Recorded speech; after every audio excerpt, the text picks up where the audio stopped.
Hey, what's up guys? I'm Dr. Daniel, and I'm here to give a podiatrist perspective on Dak Prescott's injury.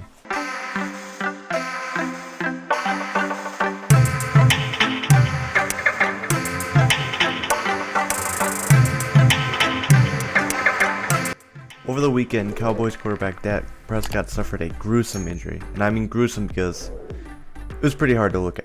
It has been confirmed at this time that he suffered a compound or an open fracture.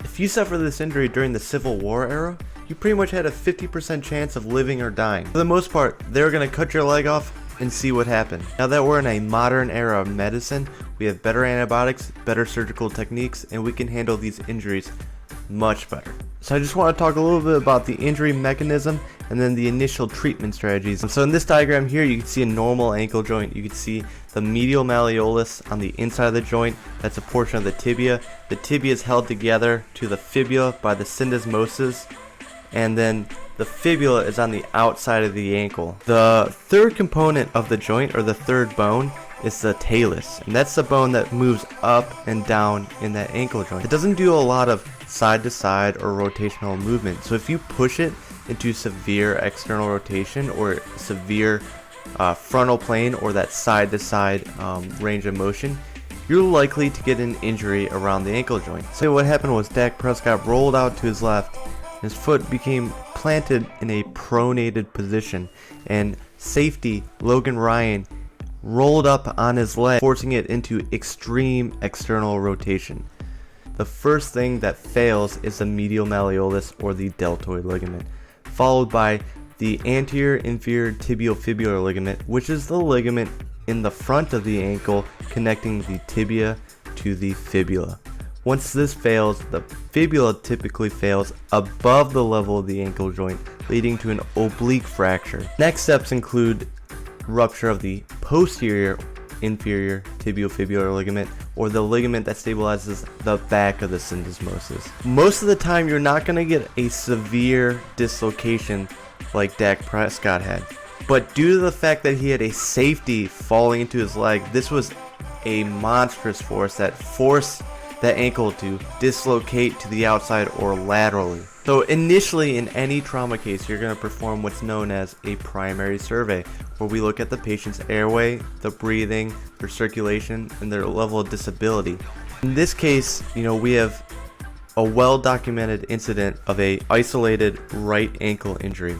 It's well documented because it was on national television. The fact that it was an open fracture, this makes it a surgical emergency. It means it has to go to the OR immediately, and whether or not they fix the fracture at that time or just sort of temporarily reduce it and stabilize it depends on the severity of the wound, the amount of contamination, and the neurovascular damage that could have been done. In this case, it appears that they went in, cleaned out the wound, all is well, and fixed the fracture initially. But for the most part, if you have a severe open fracture where bone is sticking out and you're getting dirt and contamination in there, you might want to temporarily stabilize that and hold it in a relatively reduced position until that wound gets under control and we can ensure there's no significant infection. We do this typically by taking the wound into the OR, washing the wound out with what's known as a pulse lavage. It's basically like a little water gun that shoots saline into the wound and flushes out any bacteria, dirt, contamination that's in the bone. The concern with bacteria on bone is bone infection, and this can lead to a condition known as sepsis, which can potentially be life-threatening if not controlled. Once that wound is flushed out, we typically can reduce the fracture or put it into a normal alignment and hold it there, at least temporarily, with something that's known as an external fixator. A lot of times in ankle injuries, such as open ankle fractures or an ankle fracture where there's a lot of soft tissue damage, you can temporarily stabilize that fracture in a relatively aligned position using a delta frame. Once the wound is stabilized and there are no signs of infection, you can go in and fix the fracture, and you do this by performing what's known as a open reduction with internal fixation. Basically, you go in and you put the bones back into their normal position, and you keep them there by using a combination of plates and screws. As mentioned before, From what I understand, Dak Prescott had this repaired upon his initial surgery. This means that he probably didn't have that bad of a wound and not too much contamination. You really concerned about these open fractures with these injuries in which the bone kind of gets exposed to dirt, mud, anything that might be carrying or harboring any bacteria. With any traumatic injury to a joint, you get concerned about long-term effects such as early onset osteoarthritis or post-traumatic osteoarthritis. A good example of this is Todd Gurley. Todd Gurley had a severe knee injury.